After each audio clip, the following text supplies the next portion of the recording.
అందరికీ కూడాను మహిళలందరికీ హ్యాపీ ఇంటర్నేషనల్ విమెన్స్ డే అంటే కేవలం విమెనే కాకుండా మెన్ అందరినీ కూడాను పార్టిసిపేట్ చేస్తూ స్టాఫ్ అందరికీ కూడాను ఆర్గనైజ్ చేశారు. చాలా ఇది మంచి విషయం. ఎందుకంటే మనం ఎంత ఈ సృష్టి అనేది మూలం స్త్రీతో ఉన్న స్త్రీ పురుషుడు ఇద్దరు కలిసి నడవకపోతే ఆ బ్యాలెన్స్ అనేది ఉండదు. ఇప్పుడు విమెన్స్ డే అంటే మనం ఎంతో కష్టపడి పైకొచ్చాము. ఇందులోని మీ ఫ్యామిలీ అండ్ మీ పేరెంట్స్ అందరి సపోర్ట్తో మనం ముందుకు వచ్చాము. ఆ విషయం మర్చిపోకుండా మనం ఇంకా ముందుకు వెళ్తూ అండ్ మన తోటి మహిళలు కూడాను ముందుకు వచ్చేలా మనం వాళ్ళకి హెల్ప్ చేయాలి. ఎందుకు societal conditions and family and societal pressures వల్ల మనకి వేరియస్ బర్డన్స్ అండ్ రెస్పాన్సిబిలిటీస్ ఉంటాయి. అవన్నీ కూడాను మిమ్మల్ని ఎంత అనగదొక్కడానికి ట్రై చేసినా మీరు అవన్నీ కూడా తట్టుకుని ముందుకు వచ్చి ఇవాళ ఇక్కడంతా ఉద్యోగాలు చేస్తున్నారు. You are all an inspiration to your children. So అది మీరు మర్చిపోకుండా ఎక్కడో బయటకు చూడాల్సిన అవసరం లేదు. ఇన్స్పిరేషన్ కోసం your an inspiration to your children and your family members.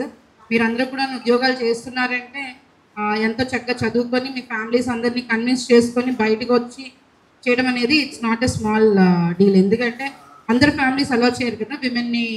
మన ఇప్పుడు సొసైటీ అలా ఉంది. విమెన్ని అందరూ కూడాను ఉద్యోగం ఎందుకులే పెళ్లి చేసి పంపించేస్తాం కదా అనుకుంటారు.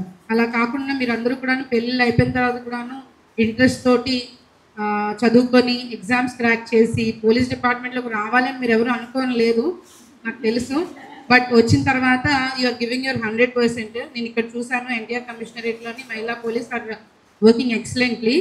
You're very fast. టెక్నికల్గా కానీ మీరంతా కొంచెం educational qualifications and technical capabilities ఎక్కువ ఉంటాయి కాబట్టి మీకు అదంతా కూడాను మీరు your added strength to the department. So దాన్ని మర్చిపోకుండా దాన్ని ఇంకా you try to enhance it. అంటే మహిళా పోలీస్ అంటే ఎక్సలెంట్గా వర్క్ చేస్తారు, ఇంకా దాన్ని ఇంకా ఎన్హాన్స్ చేయాలి. సో ఎక్కడ కూడాను కంప్లైనింగ్ అంటే ఏదైనా జెన్యూన్ ప్రాబ్లమ్స్ ఉంటే మీరు ఇష్యూస్ రేస్ చేయొచ్చు. బట్ ప్రతిదానికి కంప్లైనింగ్ అంటే అది మళ్ళీ కూడా అదంతా నెగిటివ్ కొనటేషన్ వచ్చేస్తుంది. బట్ నేను అంత కంప్లైంట్స్ కూడా వినలేదు. బట్ ఓవరాల్ స్టేట్ అంతా ఉన్నాయి కాబట్టి ఆ ఇష్యూస్ పక్కన పెడితే యూఆర్ పర్ఫార్మింగ్ ఎక్సలెంట్లీ. అదే పంతాలను ముందుకు వెళ్తూ ఇంకొంచెం బెటర్ చేయండి. ఐ నో మీరందరూ కూడా ఇదే జాబ్స్లో ఉండకపోయినా ఫ్యూచర్ ఇంకా దేనికన్నా నెక్స్ట్ ఫర్దర్గా కూడాను మీరు you try to achieve something bigger then this. అంటే ఇక్కడితో ఆగిపోమని నేను అన్ను. మీరందరూ this is just it might be just a pit stop. ఫ్యూచర్లో ఇంకో ఎగ్జామ్స్ ఏమైనా ఉన్నా కూడా అప్లై చేసుకొని వాటికి కూడా ప్రిపేర్ అయ్యి ఇంకా బెటర్ ప్లేసెస్ మీరు వెళ్ళగలరు. ఎందుకంటే నేను కూడాను I'm also from a normal family background.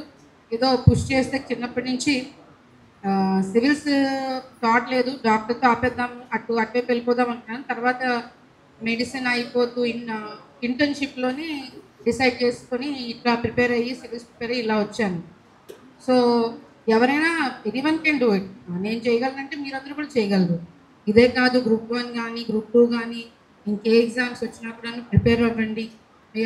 మీరు దూరం వచ్చారంటే ఫ్యామిలీ సపోర్ట్ ఉంది ఖచ్చితంగా. సో దాన్ని వేస్ట్ చేసుకోకుండా మీరు అందరూ చదువుకొని ముందుకెళ్ళాలని కోరుకుంటున్నాను.